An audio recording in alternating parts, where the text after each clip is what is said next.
샬롬 샬롬 샬롬. 하나님 사랑합니다. 여러분 주 안에서 사랑합니다. 사무엘하 12장 15절에서 23절 말씀입니다. 12장 15절에서 23절 말씀. 나단이 자기 집으로 돌아가니라. 우리 아이간이 다윗에게 나아니라. 맞죠? 12장 15절에서 23절.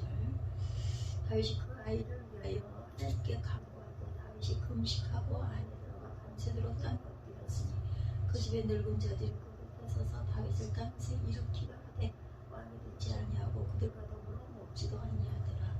이래만이 그 아이가 죽으니라. 그러나 다윗의 신하들이 아이가 죽은 것을 왕에게 아뢰기를 두려워하니 이는 그들이 말하기를 아이가 살았을 때 우리가 그에게 말하여도 왕이 그 말을 듣지 아니하셨나니 어떻게 그 아이가 죽은 것을 그에게 알릴 수 있으랴. 왕이 상심하리로다 하니라.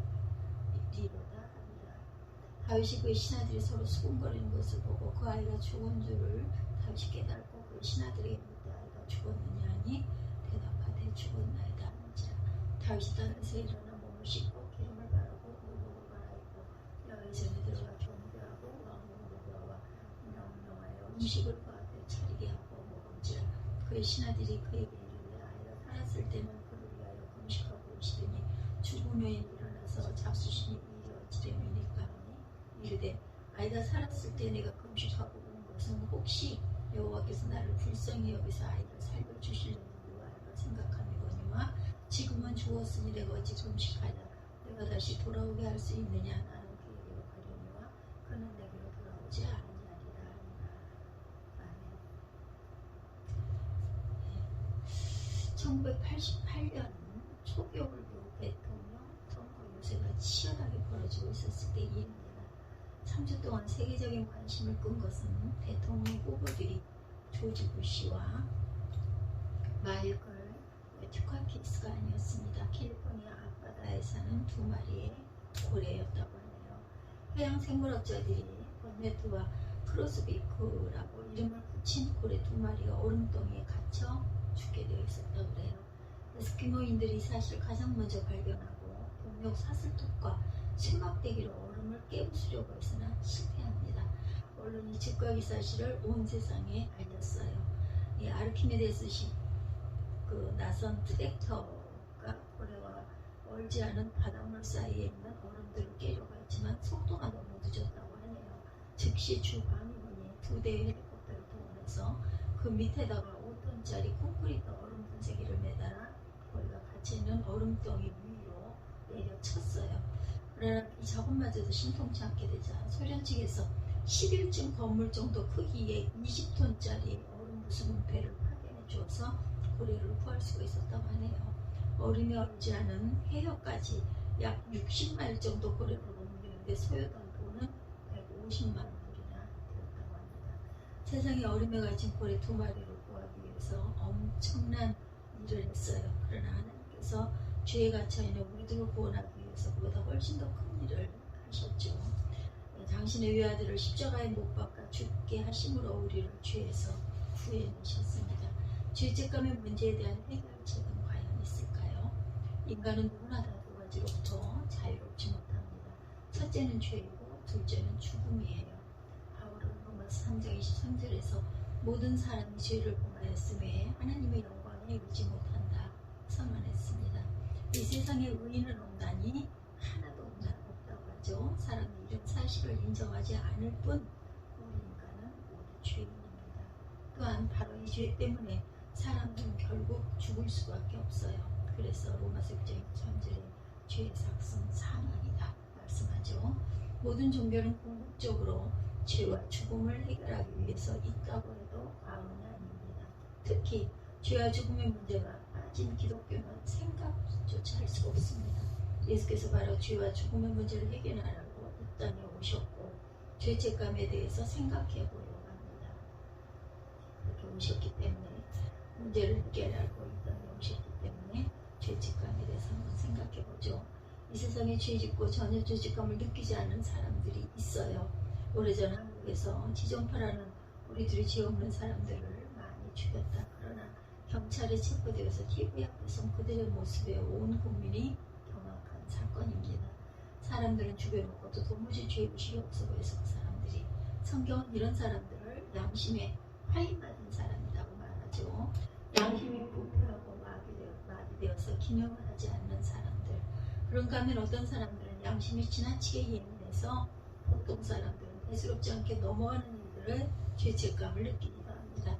물론 죄를 짓고서도 죄책감을 전혀 느끼지 못하는 사람들보다는 낫겠지만 이것도 역시 문제이죠. 왜냐하면 죄책감을 씻어내지 못하면 영혼에 깊은 병이 들기 때문이죠. 죄책감이 심한 사람들은 처벌에 대한 두려움에 시달립니다. 건강한 자아성을 가지지 못하고 자기를 학대하기가 쉬워요. 또한 다른 사람들과 쉽게 어울리지 못하고 소외되어서 살게 됩니다. 분명히 지나친 죄책감은 치료받아야 할 마음의 병이에요. 오늘 우리는 죄책감을 어떻게 기독교 신앙으로 이길 수 있는가에 대해서 관심을 가지고 있죠. 성경에 나오는 수많은 인물들 가운데 다윗처럼 죄를 많이 짓고서도 하나님의 사랑을 많이 받은 사람도 드물다 그래요. 다윗만큼 자기가 지은 죄에 대해서 가슴 아파하며 통에 자복한 사람도 또한 없습니다. 이 시간 우리는 다윗이 죄를 지은 뒤 죄책감의 문제를 어떻게 해결하는지에 대해서 살펴보고자 합니다. 우리가 공독한 성경 말씀은 다윗이 무리아 장군의 아내 바세바를 범한 후에 일어난 일이에요. 다윗은 순간적인 정욕을 참지 못해서 자신의 오른팔과 같은 충신 우리아의 아내 바세바를 범하죠. 문제는 이와 같은 동침으로 인해서 바세바가 임신을 하게 된 거예요. 이 아이가 자신의 아이가 되지 않도록 하기 위해서 다윗은 아주 간교한 그런 그 흉계를 꾸미죠. 그래서 전쟁터에 나가 있는 우리아를 불러들여서 바세바와 동침하도록 시간을 줍니다. 그러나 아주 충성스럽고 우직하기만 하는 우리아는 자신의 동료들이, 자신의 상관이 법궤가 전쟁터에 있는데 내가 어떻게 집에 가서 편하게 자느냐고 그것을 거절하죠. 편히 쉴 수 없다고 집에 가지 않습니다. 1차 작전에 실패하자 더 무서운 음모를 꾸밉니다. 전쟁에 나가 있는 이스라엘 군대의 총사령관격인 요압관을 통해서 우리아를 고의로 전사하도록 만든 거예요. 결국 아무것도 모르는 우리아는 맹렬한 전투 맨 앞에 선봉에 섰다가 이스라엘 군대가 일찍 퇴각하는 바람에 고립무원에 빠져서 그만 전사하고 맙니다. 다윗은 정말 큰 죄를 저질렀어요. 자신 위에 목숨도 아까워지 않는 충신의 아내를 빼앗았고 그것도 부족해서 자신의 죄를 은폐하기 위해서 우리아 장군을 비열한 방법으로 죽게 만들죠. 이렇게 큰 죄를 저지르고서도 다윗은 바세바를 궁으로 데리고 들어와 아내로 삼습니다. 아들까지 낳았어요. 사무엘하 11장 27절 후반부는 다윗의 소위가 야훼 보시기에 악하였더라 이렇게 기록되어 있습니다. 11장 마지막 부분이 27절에 그렇게 말하죠. 다윗이 행한 그 일이 야훼 보시기에 악하였더라. 하나님 보시기에 악하면 꼭 그 벌은 받게 돼요. 어떤 사람이라도. 그래서 간음죄에다 살인교사죄까지 저지르고 도무지 죄책감을 느끼지 못하던 다윗에게 하나님은 선지자 나단을 보냅니다. 그리고 비유를 통해서 자신이 얼마나 큰 죄를 범했는가를 깨닫게 하죠. 그래서야 다윗은 자기 죄의 중대성을 깨닫기 시작한다. 이런 지혜로운 다윗이 어떻게 그 일이 큰 죄라는 걸 몰랐을까요? 저는 그게 참 의문스럽습니다. 사무엘하 12장 13절에 보면 다윗이 나단에게 내가 이아에게 죄를 범하였노라 하면서 자신의 죄를 시인합니다. 그러나 죄를 지으면 반드시 대가를 치러야 돼요. 하나님께서 다윗이 지은 죄에 대한 벌로 다윗과 바세바 사이에서 태어난 첫 아들을 치시겠다라고 나단을 통해서 말씀하셨었죠. 나단 선지자의 예언대로 보면 15절을 보면 다윗과 바세바 사이에 나온 첫 아들이 심한 병을 앓게 돼요. 바로 이런 배경 속에서 다윗이 죄책감의 문제를 어떻게 해결하는가를 봅니다. 신앙으로 죄책감을 해결합니다. 이 죄를 지으면 당연히 죄를 지으면 죄책감을 느껴야 되죠. 이것이 정상이에요. 죄를 짓고도 양심의 통증을 느끼지 못한다면 불감증, 도덕 불감증에 걸린 사람. 다윗은 순간적인 정욕에 눈이 멀어 바세바와 동침한 뒤 처음에 다윗은 조금도 죄책감을 느끼지 않았어요. 오히려 불륜의 씨앗이 되었다는 말을 듣고 그것을 어떻게 감출까만 머리를 씁니다. 그 결국 간음죄가 끝날 것이 살인죄까지 이어지죠. 살인도 그 우리아만 죽지 않았어요. 거기에 나온 그 앞선에 서 있던 병사들도 다 죽었습니다. 예, 뒤로 다 빠지는 바람에 다윗이야말로 특정 범죄 가중처벌을 받아야 마땅한 사람이죠. 죄를 짓고도 전혀 죄의식이 들지 않는다는 것은 정말 큰 문제입니다. 다윗이 나단 선지자의 말을 듣기 전까지 양심이 일시적으로 마비가 되었었고 양심의 일식 현상이 나타났던 거죠. 그러나 다윗은 나단 선지자의 통렬한 꾸지람을 듣고야 자신의 죄악이 얼마나 가중한지를 알게 되죠. 그래서 철저하게 회개합니다. 보면 16, 7절에 보면 하나님께서 다윗의 죄악을 징계하시기 위하여 밧세바가 낳은 아들을 쳐서 심히 앓게 되지 하나님께 기도하기 시작을 하죠. 회개 기도를 했는데 금식하면서 밤새도록 땅에 엎드렸어요. 심지어 늙은 신하들이 다윗을 땅바닥에 일으키려 해도 듣지 않고 일체의 음식을 입에 대지 않았죠. 죄를 지은 것을 깨달은 뒤 철저하게 죄의식을 느끼며 통회했던 것입니다. 시편 51편은 나단 선지자가 다윗의 죄악을 일깨워준 뒤 다윗이 쓴 시죠. 1절에서 3절에 다윗은 하나님의 주의 인자를 쫓아 나를 긍휼히 여기시며 주의 많은 자비를 쫓아 내 죄가를 도말하소서. 나의 죄악을 맑게 씻으셔서 나의 죄를 깨끗이 지하소서. 이렇게 고백합니다. 회전하는 내 죄가를 아오니 내 죄가 항상 내 앞에 있나이다. 자신이 저지른 죄악을 얼마나 가슴 아프게 자각하고 있는가를 보여주는 말씀이에요. 우리는 양심이 둔해지고 마비되지 않도록 늘 깨어 기도해야 합니다. 죄를 짓고서도 죄책감을 느끼지 못한다면 분명 문제가 있죠. 날씨가 추우면 추위를 체감하고 더우면 더위를 바로 느끼는 것이 정상이에요. 마찬가지로 하나님과 사람 목에 옳지 않은 일을 했을 경우 죄의식을 느끼는 사람이 건강한 영혼을 가진 사람이라는 것. 두 번째, 죄를 회개하면서 용서를 받을 수 있어요. 예수 그리스도의 보혈로 용서받을 수가 있습니다. 하나님께서 예수님을 이 땅에 보내주신 것은 죄의 그 문제를 해결하기 위해서. 아마도 예수님이 오지 않으셨더라면 사람들은 지금까지도 양이나 비둘기를 날마다 제단에 바쳐서 자신의 죄를 씻어야만 했을 거예요. 그러나 이와 같은 짐승의 희생제는 우리의 죄를 근본적으로 해결하지 못할 뿐만 아니라 번거롭고 짝이 없습니다. 이제 하나님께서 예수 그리스도를 십자가에 못 박아 영원한 권세가 되게 하심으로 우리의 모든 죄악을 단번에 해결해 주셨어요. 제가 보냈던 그 논문의 이 부분이 제가 이해가 되는 부분이 이렇게 같이 접목이 되어 있어서 제가 보냈는데, 히브리서 10장 10절은 말씀합니다. 이 뜻을 쫓아 예수 그리스도의 몸을 단번에 들이심으로 말미암아 우리가 거룩함을 얻었노라. 예수 그리스도의 십자가 속죄제 때문에 하나님은 우리의 죄과 불법을 다시 기억조차하지 않으시겠다고 얘기하시죠. 우리의 죄와 불법을.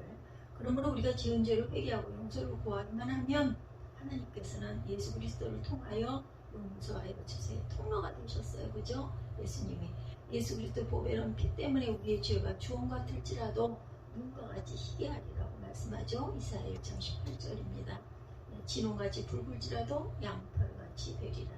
중요한 것은 우리가 죄책감을 느끼는 것으로 끝나서는 안 되고, 죄책감이 반드시 뜨거운 회개와 행동을 변화로 이어져야 된다. 그래서 우리 나라 사람들이 회개는 참 잘하는데 개를 하는데 이런 이야기 많이 하죠. 란리 데이비스라는 사람이 쓴 유명한 책, 용서하지 못하는 세상 속에서 용서하시는 하나님, Forgiving God in Unforgiving World, 이런 책입니다. 이 책에서 저자는 성도들에게 사람과 존경을 받고 사랑과 존경을 받고 있지만 신학교 시절에 큰 죄를 저질러서 그 비밀스러운 죄 때문에 괴로워하는 필리핀 한 신부님에 대해서 말하고 있는데, 이 신부님은 자신의 죄를 다 고백하고 회개하고 하나님의 용서를 구했지만 마음이 영 평안히 들어오질 않았대요. 평안치가 않았답니다. 하나님께서 자기의 비밀스러운 죄를 용서해 주셨다는 확신이 없이 죄책감에 계속 시달립니다. 이 신부님이 목회하는 교구에 한 성도가 있었는데 예수께서 직접 나타나셔서 신비한 환상을 많이 보여준다는 사람이에요. 신부님은 이 소문을 듣고 조금은 의심스러웠지만 이것이 사실인가 시험하기 위해서 부탁을 합니다. 다음번에 당신 예수님과 대화할 때 이 질문을 좀 꼭 해봐 주세요 하고 얘기를 했대요. 우리 신부님이 신학교 다닐 때 무슨 죄를 지었는지 예수님 알고 계세요? 이 여자 성도는 그렇게 하고 약속을 했답니다.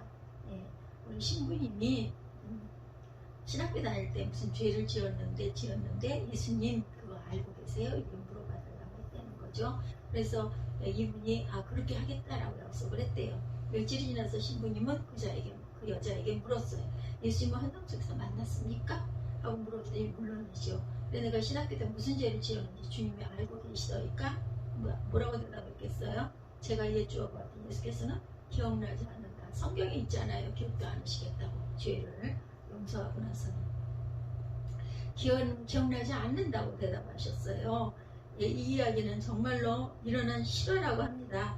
예수님도 다 잊어버리신 죄들을 우리는 아직까지 기억하고 죄책감에 시달릴 때가 있다. 이사야 43장 25절이죠. 나는 나를 위하여 내 허물을 포말하는 자니 내 죄를 기억지 아니하리라 말씀하셨어요. 그죠? 또 시편 103편 12절에 하나님께서 동이 서에서 먼 것 같이, 그죠? 우리 죄가를 우리에게서 멀리 옮기셨다 이렇게 말씀하고 있습니다.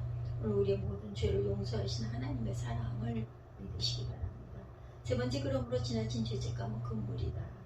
회개함을 통하여 예수 그리스도의 은혜로 용서받았음에도 불구하고 여전히 죄책감에 시달린다면 그것은 문제다. 그래서 그 장로교 쪽에서 항상 기도할 때마다 이 죄인 소리 참 많이 나거든요.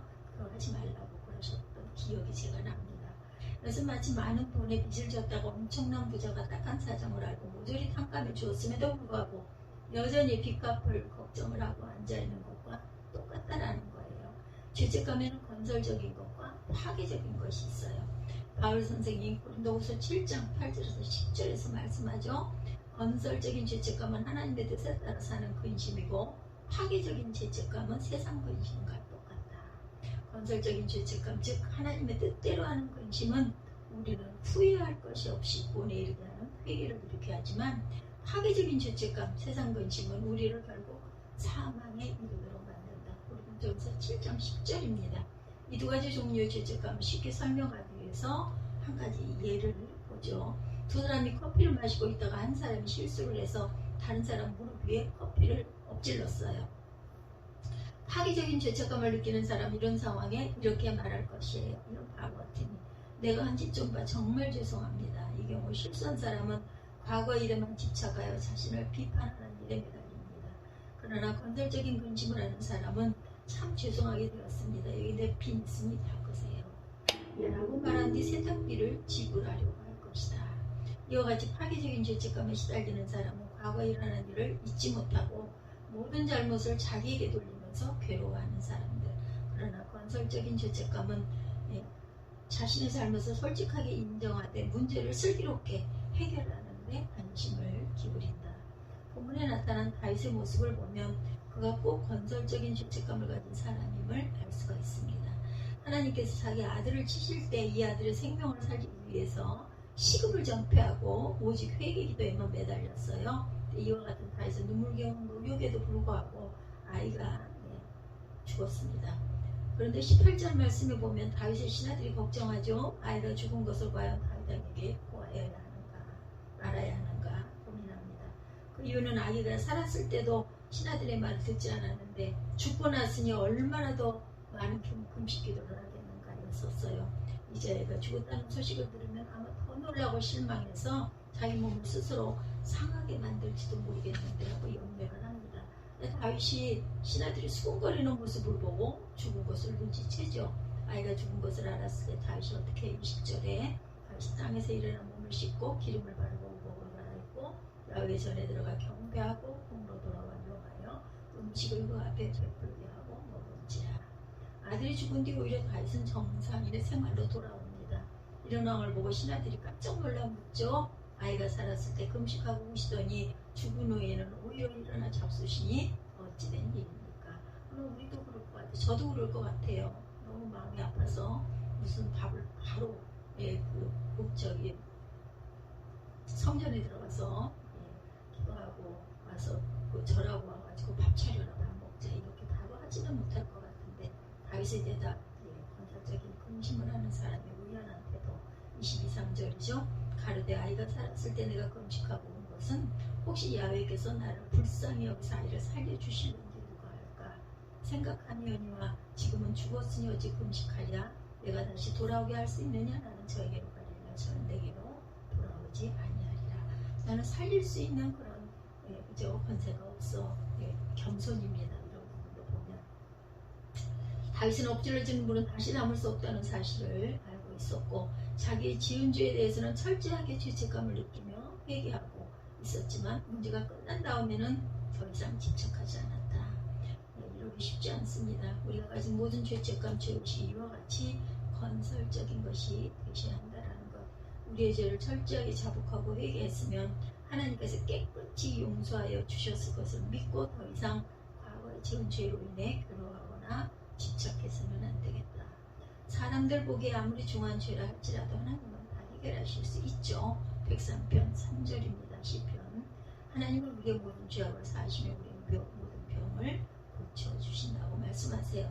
여러분 중에 아직도 과거에 지은 무거운 죄 때문에 괴로워하시는 분이 혹시 계십니까? 그 무거운 짐을 주님께 맡기시기 바랍니다. 무슨 죄를 어떻게 지었든 간에 우리 예수 그리스도께서 맡아주심을 믿으시고 여러분 스스로 죄책감에 괴로워하지 말고 어두운 인생을 살아가지 마시기 바랍니다. 그리스도를 믿고 죄로 회개하기만 하면 하나님께서는 다 용서하시게 주십니다. 이제 용서받았으면 더 이상 과거의 어두운 기억에 매달려서는 안 되죠. 잊어야 합니다. 넘어졌다가 다시 일어서는 것이 바로 우리의 인생이죠.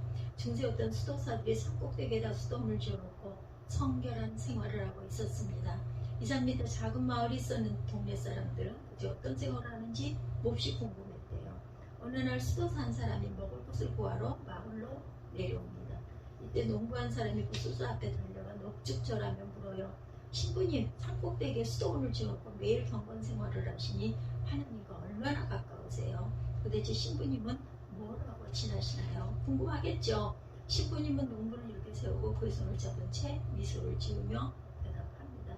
우리는 넘어졌다 다시 일어나고 넘어졌다 또다시 일어나고 넘어졌다 또다시 일어난답니다. We fell down and we get up. We fell down and we get up. 이렇게 we fell down and we get up.